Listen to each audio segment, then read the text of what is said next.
Second grade की। मैं अब तो आस लगी थी कि कहीं ना कहीं मुझे रोजगार मिलेगा, मैं एक टीचर बनूंगा।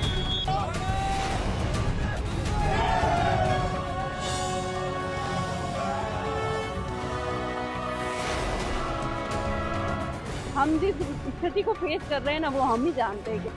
राजस्थान में एक बार फिर पेपर लीक से सनसनी मच गई है।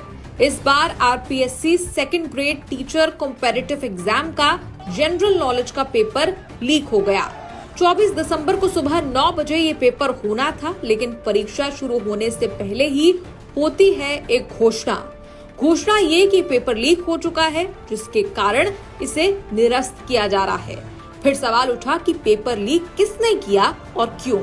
तो इसकी इनसाइड स्टोरी सामने आई, जिसने सबको हैरान कर दिया।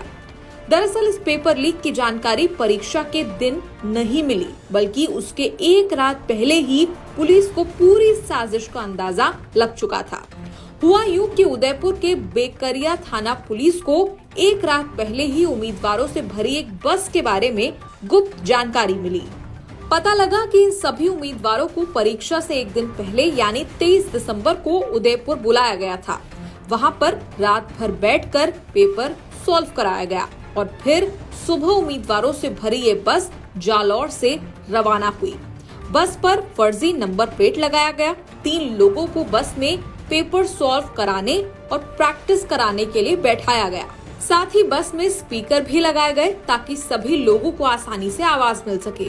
बताया गया कि जिस तरह से पेपर सॉल्विंग की तैयारी बस में चल रही थी, उससे बस के बाहर के कुछ लोगों को शक हुआ और पुलिस को इस बारे में सूचना दी गई। पुलिस ने बस का पीछा करना शुरू किया। बस एक चाय की दुकान पर रुकी तो पूरी पोल खुल गई। एक साथ 40 चाय का ऑर्डर दिया गया। पुलिस को समझ आ गया कि ये सभी एक ही ग्रुप के लोग हैं। वहीं पुलिस ने बस को एस्कॉर्ट कर रहे मुख्य आरोपी को पकड़ लिया तो उसने पूरा राज उगल दिया। पता लगा कि परीक्षा से करीब 15 दिन पहले नकल गिरोह खड़ा करने की तैयारी शुरू हुई थी। उम्मीदवारों से संपर्क साधा गया। ज्यादातर ऐसे उम्मीदवारों को चुना गया जो किसी न किसी के पहचान में या फिर रिश्तेदार दोस्त थे। सभी लोगों को पास कराने की 100% गारंटी दी गई। साथ ही ये भी विश्वास दिलाया गया कि वो अब तक कई भर्ती परीक्षाओं में लोगों को पास करा चुके हैं। सभी लोगों से 5 से 15 लाख में डील तय की गई।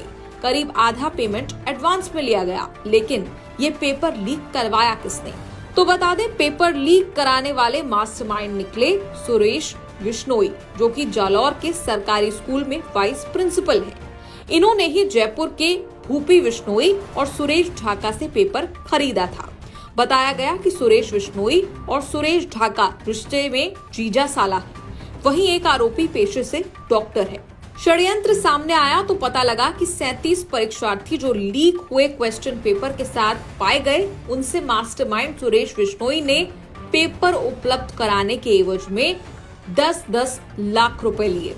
पता लगा कि सभी अभ्यर्थियों को क्वेश्चन पेपर दिया गया और 2 घंटे में सवाल जवाब याद करने को कहा गया। सुरेश ढाका की बात करें तो ये जयपुर में उमंग क्लासेस के नाम से चल रहे कोचिंग संस्थान का संचालक है, जहां प्रदेश के हर जिले से युवा अपना भविष्य संवारने आते हैं। ये जनाब उसी भविष्य को बिगाड़ने में लगे थे। बताया गया कि सुरेश ढाका की सरकार के मंत्रियों तक पहुंच है। खुद इसके सोशल मीडिया अकाउंट पर 15 लाख फॉलोअर्स बताए जाते हैं।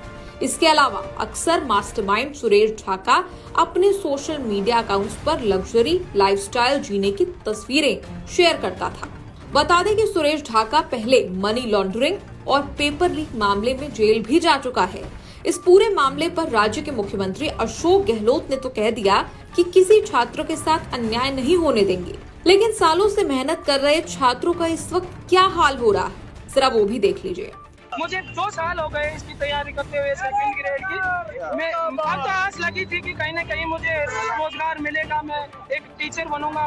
तो उसके बाद में ऐसी हालात देखने के बाद में लगता है कि गहलोत सरकार 4 साल का तो जश्न मना रही है, पर स्टूडेंट के साथ जश्न मनाने का इनका कोई रोल नहीं है।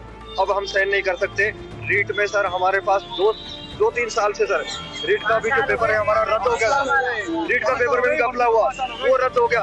अब सेकंड ग्रेड की बारी थी सर, सेकंड ग्रेड में भी ऐसा हो रहा है। कहाँ तक हम सहन करेंगे इस चीज को? आउट क्यों होता है पेपर? हर एग्जाम में कोई ना कोई कमी आती है, तो उस कमी को दूर करने का कारण क्यों नहीं, मतलब क्या क्या रीजन हो सकते हैं जिसकी वजह से ये कमी आई है, मतलब पेपर आउट हुआ है। तो उन कमियों को हमेशा दूर करना चाहिए ना। आजकल कितना ट्रेंड चला आ रहा है, हर बार पेपर आउट होता है, रीट का पेपर आउट हुआ, तो बार बार ये चीज रिपीट क्यों होती है? अब ये परीक्षा तो अगले साल 29 जनवरी को फिर से कराई जाएगी, लेकिन छात्रों का भविष्य अधर में लटक रहा है। और सवाल ये भी कि और ऐसे कितने पेपर लीक होने बाकी हैं। आपका इस पर क्या है कहना, कमेंट्स में लिखकर बताएं।